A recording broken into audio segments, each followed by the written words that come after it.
Okay, so making this cover, just instead of kind of having all the class discussion, I'm just going to walk through it more like a quick tutorial now that I just did it, because it really only takes like 5 or 10 minutes. So we got a couple of steps here. We want to make sure we get the Photoshop files organized correctly and it's made to size. So we're going to do that as our first step. Then we're going to place in our logo. We're going to get our text blocks going and make this kind of a much more simple, flexible, workable design. So I'm going to start fresh here. I've pulled in some guides just to give me some margins. So 1 inch, just a very symmetrical 1 inch thing. I just kind of arbitrarily put this one down at 1 1/4, and that's fine. But our overall image size is 8.5 by 11 trim plus a 1/4 inch bleed, which means a 1/4 inch area all around. So our total image size has to be 9 inches by 11.5 inches in Adobe Photoshop at 300 dpi. Okay, so we're going to go to Photoshop. I had opened this image from stock and I had set up a new image, going File, New, and I made it 9 by 11.5, so to size at 300 dpi. Adobe InDesign recognizes 300 dpi as the default resolution, so without any resizing, as long as your Photoshop file is set up to 300 dpi at size, it'll always fit the box precisely in Adobe InDesign. So I created those two files, a color version. Well, actually that one isn't, that was the original. Close that. All I did is I resized that image into my new image and then saved it as a color and then converted this to grayscale, saved that as grayscale. So I end up with two separate PSD files. And these don't even have to be PSDs, they could be JPEGs, but I just saved them as PSDs because no real other reason. You're going to get best quality compression, I guess, out of that. So I'm just going to, my first step is to get those two pictures in there to get that kind of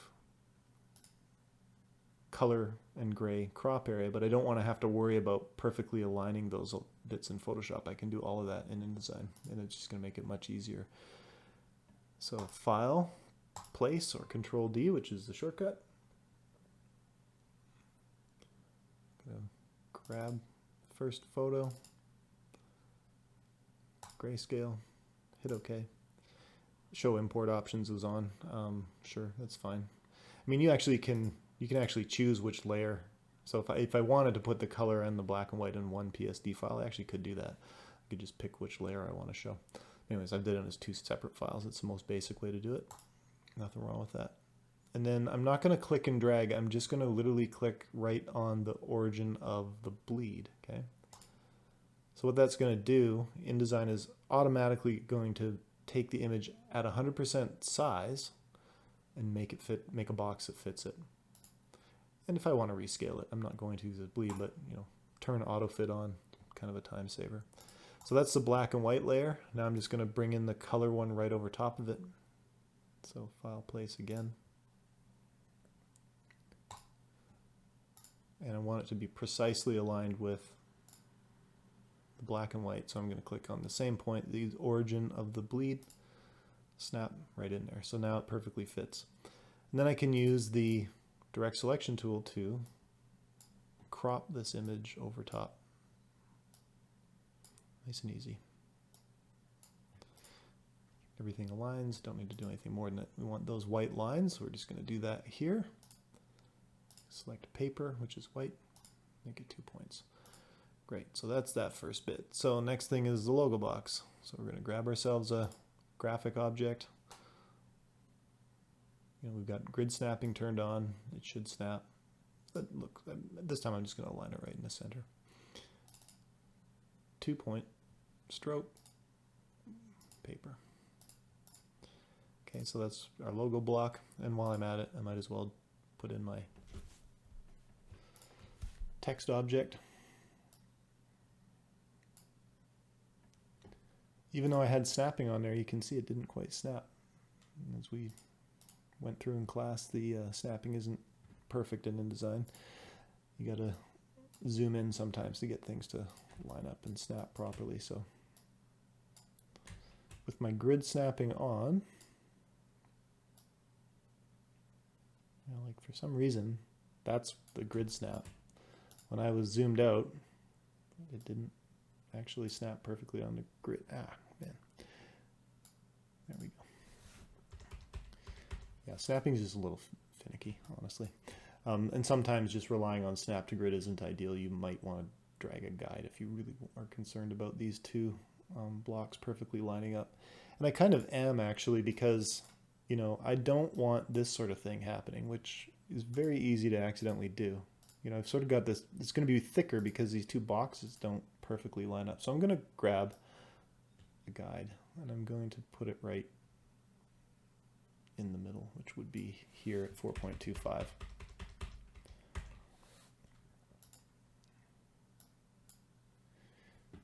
I mean, I guess this is actually something I didn't point out when we were walking through it in class either, is, you know, the default stroke alignment is the middle of the shape.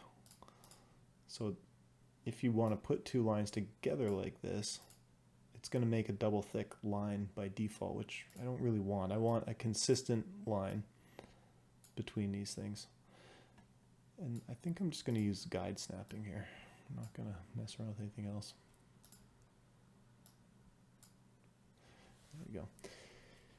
So we can bring up our stroke palette and we can adjust the way that the stroke aligns on our type, on our shapes. So let's bring up the stroke window.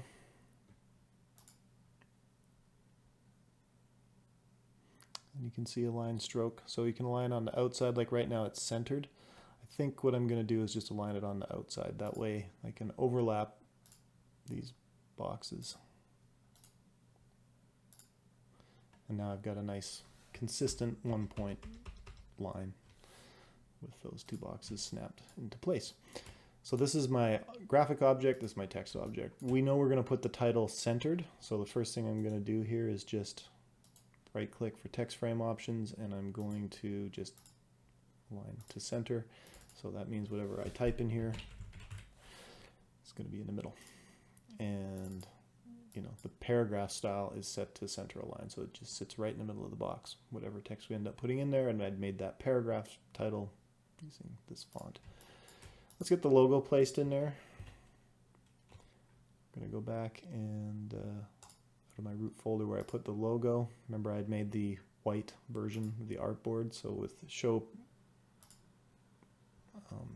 import options turned on, we're going to go and pick page 2 or artboard 2 of the Illustrator file. Place that. It's going to look huge because it's big, right? It's a vector file, so it's just going to place it at 100% size of whatever the artboard is, which is like 10 inches. But we can just click this auto fit to just actually want to fit content proportionally. That just brings it down to size. But then I don't want it to be touching the edge of the box, so I'm going to proportionately scale it down to about there. That's just holding down the Alt and the Shift key, which allows me to scale in the middle of the graphic. If I don't hold down Alt, but I hold down Shift, it just scales from whatever the opposite corner is that you click. So that's another way to scale, but I kind of like stuff from the middle, so that's what that shortcut's all about. So there we go. We've got our basic styling set up. While I'm at it, I'm just going to build this text block. But we don't need to make it two separate layered elements. We can do all of this with just one. And because this goes to the edge, we would want this to go right out to the bleed like this. And I did notice that there was a little bit of the picture showing through, so let's make sure we capture that this time. So I'm just going to drag a text block. I'm going to start at the bleed, and actually, right, it wasn't actually, oh, your white box was actually way up. Move that white box. But let's get this text block in here first. So right out to the bleed. Subtitle, I'm just going to apply that paragraph style to it. We'll put some content in there. But let's move this up so it's more where Amanda's original design was, which is something like about there. So nice and easy. We totally have flexibility because of the way we built it. I'm not super sure about that placement personally. Maybe I'll cut it right there. Seems a little arbitrary as to why I would cut there. All right, so we're going to fill this with the background color. Swap it. You got to make sure you have the background color selected if you want that to work. And then we're going to right click, text frame options, align center. Now we're going to go grab our content. Now that we've done our basic styling, I'm going to go over and grab our content. So this subtitle isn't part of the Google Doc. I'm going to put it in the Google Doc just because why not? We that'll be a good exercise in why we use the formatting. Put that in there, and I'm going to call that subtitle. So now I know how to treat that on the cover. So grab this text, copy, over to InDesign, and I'm just going to paste that right in. And I'm like, well, that line break's kind of weird, so I'm going to hold down Shift Enter to put a forced line break, just to force the break there. That's acceptable for formatting on titles. And then the subtitle, I want that text as well, so I'm going to go grab that from the Google Doc. Copy, InDesign, back to InDesign, select this, and paste.